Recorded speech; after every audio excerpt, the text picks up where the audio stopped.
తిరుపతిలో జరిగిన ఈ ఘటన, ఈరోజు తిరుపతిలో జరిగిన ఈ ఘటన రాష్ట్ర చరిత్రలో ఎప్పుడూ కూడా తిరుపతిలో ఇలా స్టాంపేడ్ అయి, ఇలా తొక్కిసలాటై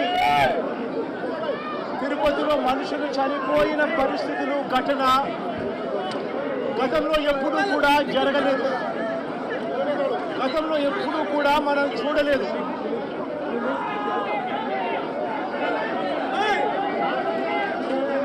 ఈరోజు ఇలాంటి పరిస్థితులకు దారి తీసిన దానికి కారణాలు ఏమిటి అని చెప్పి అందరము కూడా ఆలోచన చేయాల్సిన అవసరం ఉంది. ఎందుకు ఈ ఘటన జరిగింది, ఈ ఘటనకు గల కారణాలు ఏమిటి అని చెప్పి నిజంగా ఆశ్చర్యం కలిగించే విషయాలు బయటకు వస్తాయి. వైకుంఠ ఏకాదశి అని చెప్పి ప్రతి సంవత్సరం మనం జరుపుకుంటాం. ప్రతి సంవత్సరము వైకుంఠ ఏకాదశి నాడున ఆ రోజుల్లో కొన్ని లక్షల మంది వెంకటేశ్వర స్వామి దర్శనానికి వస్తారని, ఆ రోజు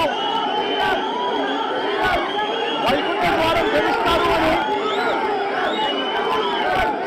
అందరికీ కూడా తెలుసు. వైకుంఠ ద్వారం తెరవడం అన్నది మహాపుణ్యాన్ని ఇస్తుందని, ఆ పుణ్యం కోసం లక్షల మంది జనాలను ఆ రోజున వస్తారు తిరుపతికి అని అందరికీ తెలిసిన విషయం. నేను ఒకటి అడుగుతా ఉన్నా,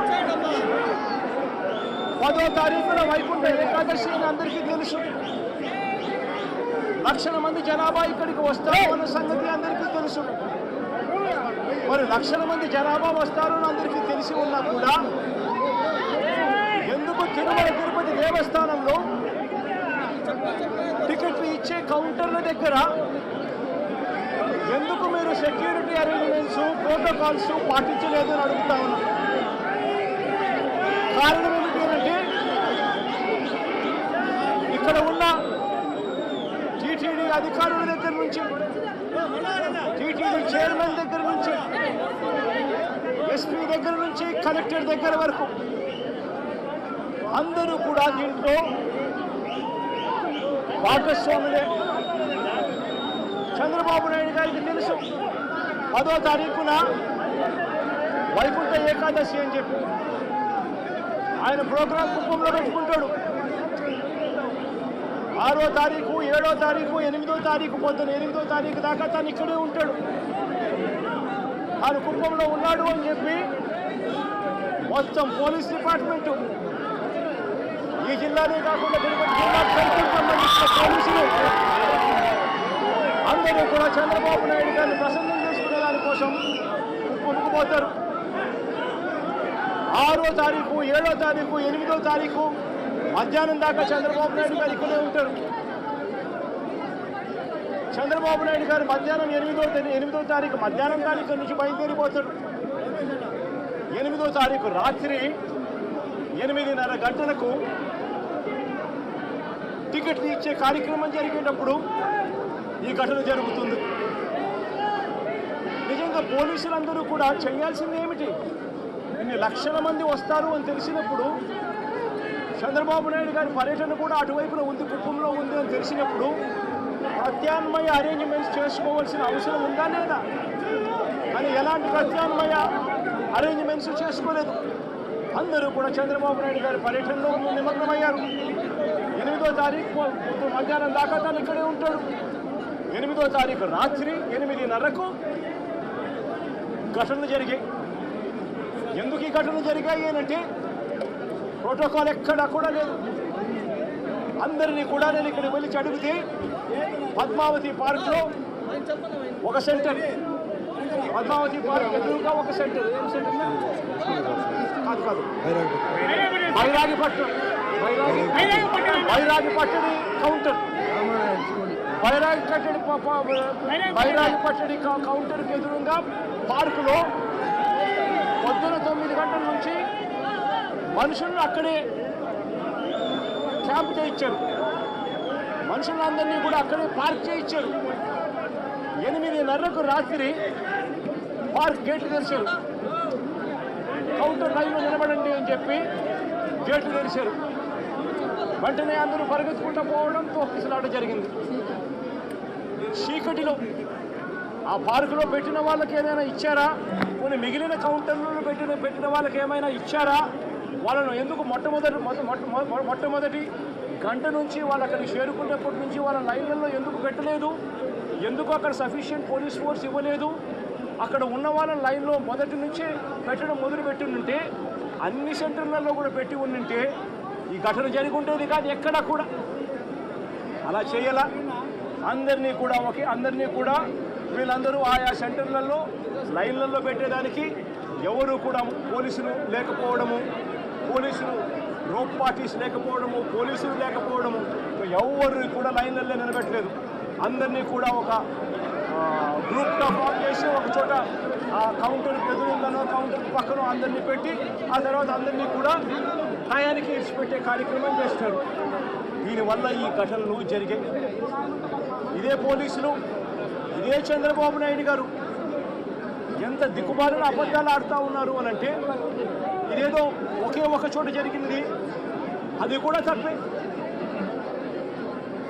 విష్ణు నివాసం వీళ్ళు ఫైల్ చేసిన కాపీలు విష్ణు నివాసం దగ్గర ఒకరు చనిపోయిన ఎఫ్ఐఆర్ రిజిస్టర్ అయింది. బైరాగి పట్టడిలో 5 మంది చనిపోయినట్టు మరో ఎఫ్ఐఆర్ రిజిస్టర్ అయింది. ఇక్కడ పోయి చూస్తే వచ్చిన వాళ్ళు రకరకాల అన్ని ప్రాంతాల నుంచి, రకరకాల కౌంటర్లు ఎక్కడెక్కడ ఉన్న అన్ని కౌంటర్ల నుంచి వచ్చిన మనుషులు, తొక్కిసలాట్లో ఉన్న మనుషులు ఇక్కడ కనిపిస్తారు. కారణం ఏమిటి? టీటీడీ అనే ఒక వ్యవస్థ ఇంత ఇంపార్టెంట్ రోజున, వైకుంఠ ఏకాదశి రోజున ఇన్ని లక్షల మంది వస్తారు అనే సంగతి తెలిసి ఇంత దారుణమైన అరేంజ్మెంట్లు చేయడం జరిగింది. దీంట్లో బాధ్యులు ఒక టీటీడీ ఒకటే కాదు, TTD, entire SP, police department, collector, entire revenue department, వీళ్ళందరూ కూడా దీంట్లో భాగస్వామే, ఇంక్లూడింగ్ చంద్రబాబు నాయుడు గారు. చంద్రబాబు నాయుడు గారు సొంత జిల్లా అన్న సంగతి తెలుసు. చంద్రబాబు నాయుడు గారి ప్రతి సంవత్సరం ఈ వైకుంఠ ఏకాదశి నాడున ఎన్ని లక్షల మంది జనాభాలు వస్తారన్న సంగతి తనకు తెలిసి ఉన్నా కూడా తన ప్రోగ్రాం 6వ తారీఖు, 7వ తారీఖు, 8వ తారీఖు తన ప్రోగ్రాం పెట్టుకొని ప్రత్యామ్నాయ అరేంజ్మెంట్ తాను చేయకుండా పోలీసులు మొత్తం తన అరేంజ్మెంట్ల కోసం తను ఇక్కడ పిలిపించుకొని ఇక్కడ గాలికి వదిలేసిన పరిస్థితుల మధ్య ఈ ఘటన చోటు చేసుకోవడం జరిగింది.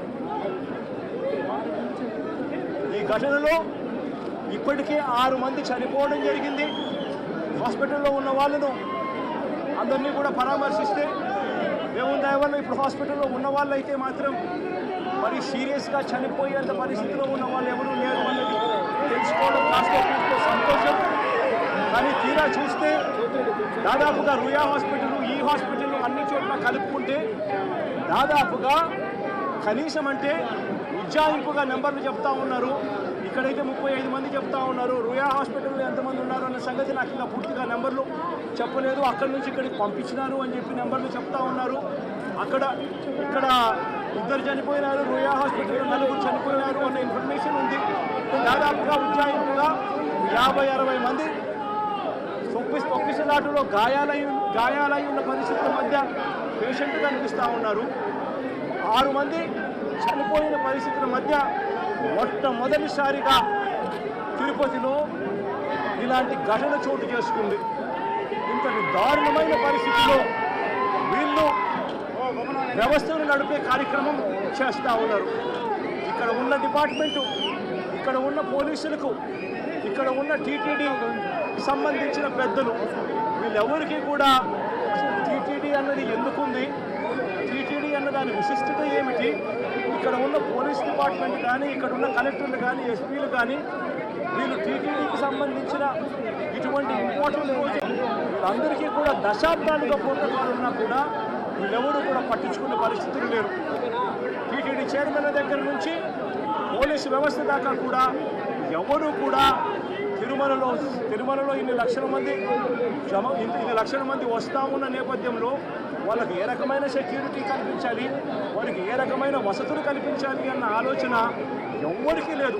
కనీసం ఆ కౌంటర్లలో నిలబడి ఉన్న ప్రజలకు ఆ పార్కుల్లో ఇక్కడ ఉన్న వాళ్ళ పేషెంట్లను అడిగితే అన్న 9 గంటలకు వచ్చినామన్న ఆ పార్కులో అన్నే ఉన్నాము, పార్కులో పెట్టారు, కనీసం నీళ్లు కూడా ఇవ్వలేదన్నా అని చెప్తున్నారు.